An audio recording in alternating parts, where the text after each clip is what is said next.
Muy buenos días. Quien le habla, la doctora Carmen Soleira López, residente del posgrado de Salud Ocupacional, mención Medicina del Trabajo. En la mañana de hoy vamos a conversar acerca de las principales síndromes toxicológicos. Los síndromes toxicológicos o tosíndromes abarcan un amplio espectro de manifestaciones clínicas que resultan de la exposición a sustancias tóxicas. Así tenemos que un tosíndrome es un grupo de signos y síntomas clínicos asociados a una ingestión o exposición tóxica. El reconocimiento rápido puede ayudar a determinar el veneno específico o la clase de toxina que se ha ingerido. Puede ser por productos químicos industriales, por plantas, por plaguicidas o por drogas de abuso. En cuanto a la epidemiología, a nivel mundial cada año muere 1 millón de personas a consecuencia de diversas intoxicaciones. En Estados Unidos, para el 2008 las intoxicaciones superaron a los accidentes de tránsito como principal causa de muerte relacionada con lesiones. Ya en el año 2017 hay aproximadamente 70.000 muertes relacionadas con sobredosis de droga. La mayoría de los casos de niños menores de 6 años se produjeron por una ingestión involuntaria, mientras que en los adultos la mayoría de muertes fueron por intentos de suicidio. En nuestro país existe escasa disponibilidad de estadísticas en cuanto a intoxicaciones. Sin embargo, existen diferentes estudios realizados. Hay uno titulado Mortalidad por intoxicaciones agudas en un hospital público. Este estudio lo hicieron en Valencia. Moleiro y sus colaboradores tenían como objetivo analizar las características epidemiológicas, clínicas y condiciones hospitalarias que inciden en la mortalidad por intoxicación aguda. El estudio lo realizaron en un periodo de 10 años, revisaron diferentes historias clínicas y observaron que las intoxicaciones agudas del 38.9% fue accidental, mientras que el 61.1% fue intencional, y lo más frecuente fue el uso de plaguicidas.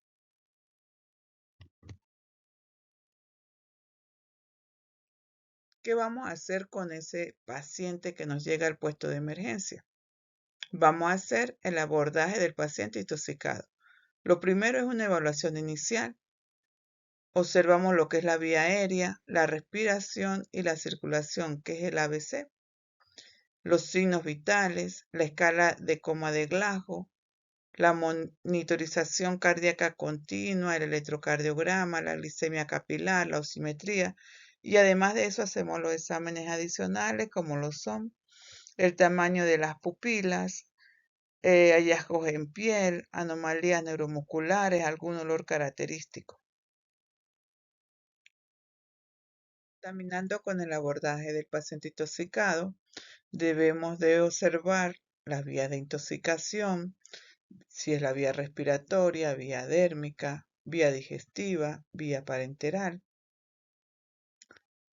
descontaminación de lo que es gastrointestinal, cutánea, ocular, utilizar un antídoto de ser necesario y debemos tener la mayoría de información sobre la exposición, hacer una buena anamnesis para lograr un diagnóstico certero.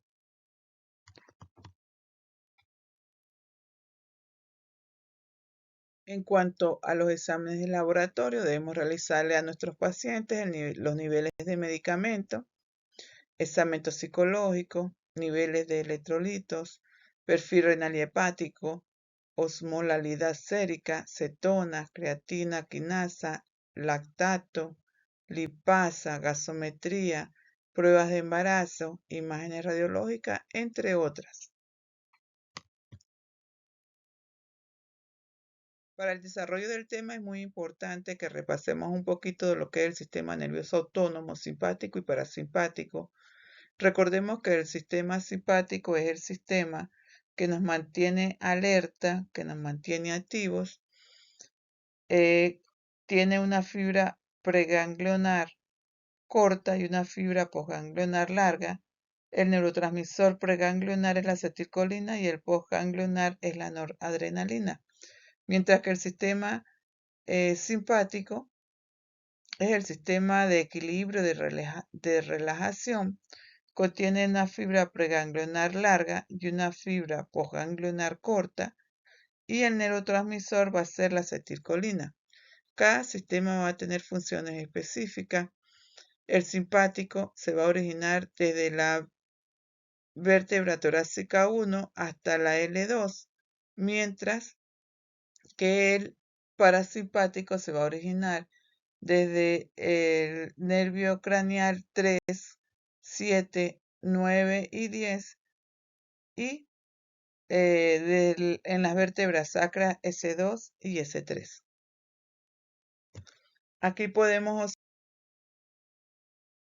observar lo que hace el sistema simpático y parasimpático. En el iris del ojo, el sistema simpático dilata y el sistema parasimpático contrae. El músculo ciliar del ojo, el sistema simpático relaja, el parasimpático lo contrae. En cuanto a las glándulas salivares, el sistema simpático reduce la secreción, mientras que el parasimpático la aumenta. En cuanto a la glándula lagrimal, el efecto simpático reduce la secreción, el efecto parasimpático lo aumenta.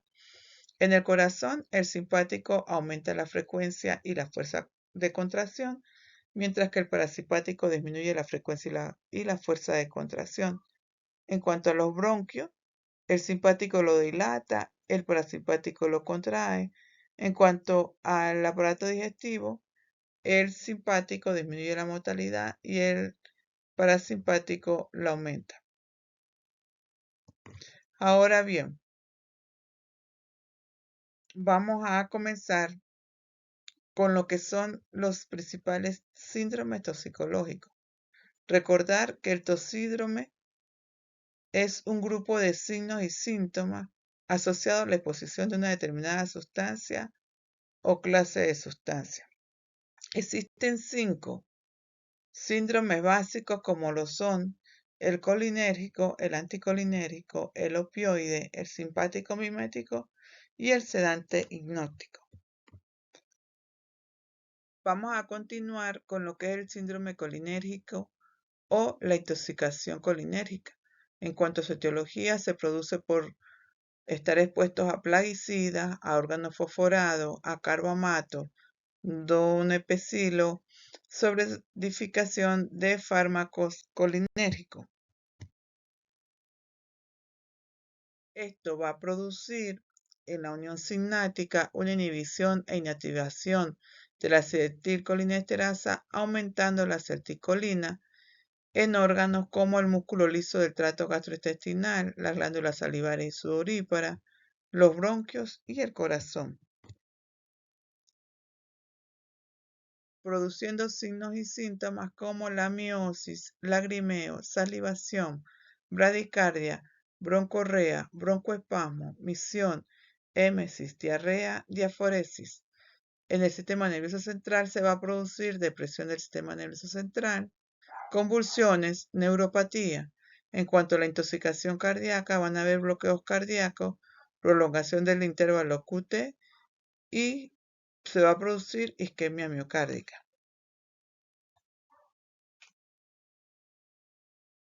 Continuamos con el tratamiento. Lo primero que vamos a hacer es la evaluación de la vía aérea, de la respiración y la circulación, que es el ABC. La descontaminación, que se debe de quitar la ropa, lavar las zonas expuestas y utilizar carbón activado. En cuanto a los cuidados de soporte, líquidos intravenosos, intubación si hace falta, si se presenta convulsión, utilizar benzodiazepina y la terapia con los antídotos como la atropina y la pralidocima. La atropina va a tener su efecto al unirse a los receptores muscarínicos y disminuye los efectos colinérgicos. Continuamos con el síndrome anticolinérgico. En cuanto a su etiología, tenemos alcaloides de la belladona como la atropina, antidepresivos tricíclicos como la mitriptilina, antihistamínicos como la difenhidramina, relajantes musculares, antipsicóticos y plantas como la datura o la belladona.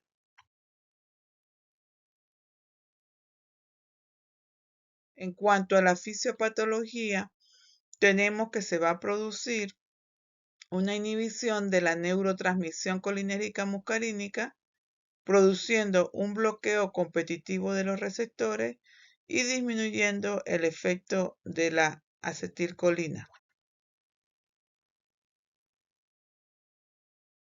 Ahora bien, ¿cuáles son los signos y síntomas?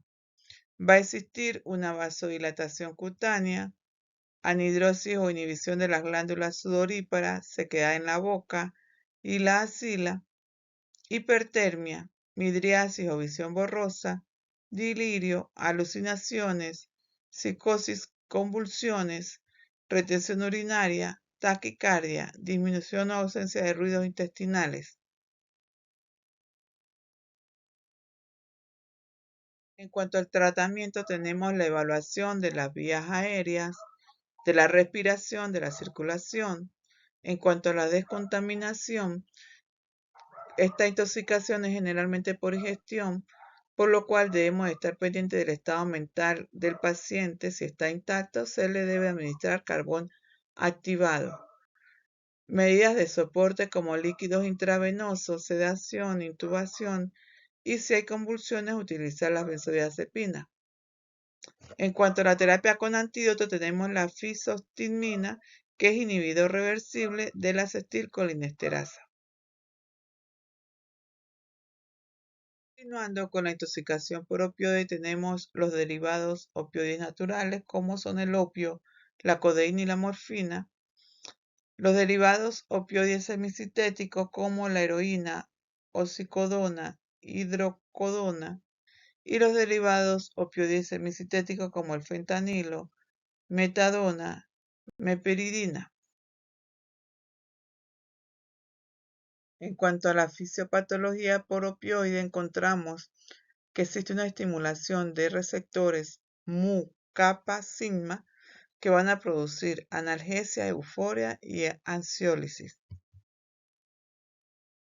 Ahora bien, en cuanto a los signos y síntomas, vamos a encontrar bradipnea, bradicardia, hipotensión, depresión del sistema nervioso central, coma, convulsiones, prolongación del intervalo QT, edema pulmonar no cardiogénico, obstrucción intestinal o disminución de los ruidos intestinales.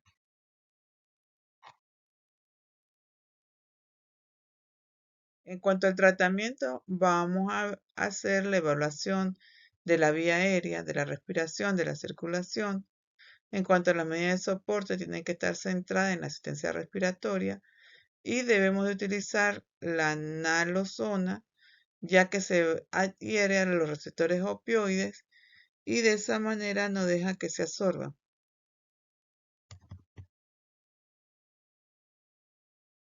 Continuando con el síndrome simpático mimético, en su etiología encontramos que es por drogas de abuso, como la anfetamina, la cocaína, las sales de baño, la cafeína y bebidas energéticas, el éxtasis.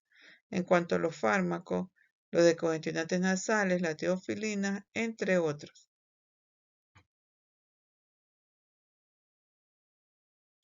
En cuanto a la fisiopatología, se va a producir una estimulación nerviosa simpática debido al aumento de los niveles circulantes de catecolaminas, reducción de la recaptación de catecolaminas en la sinapsis preganglionar y algunos conducen a la liberación de serotoninas. En cuanto a los signos y síntomas, vamos a encontrar diaforesis, hipertermia, taquicardia, hipertensión, agitación, psicosis, convulsiones, pupilas dilatadas.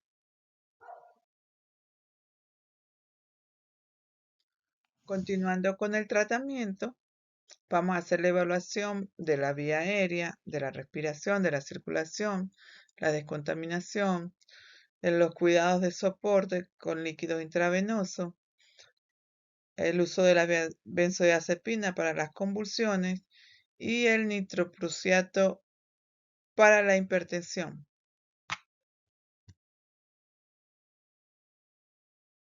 Continuando con el toxidrome sedante hipnótico, tenemos que su etiología están los barbitúricos, la benzodiazepina, el hidrato de cloral, la gamma hidroxibutirato, anticonvulsivantes, relajantes musculares.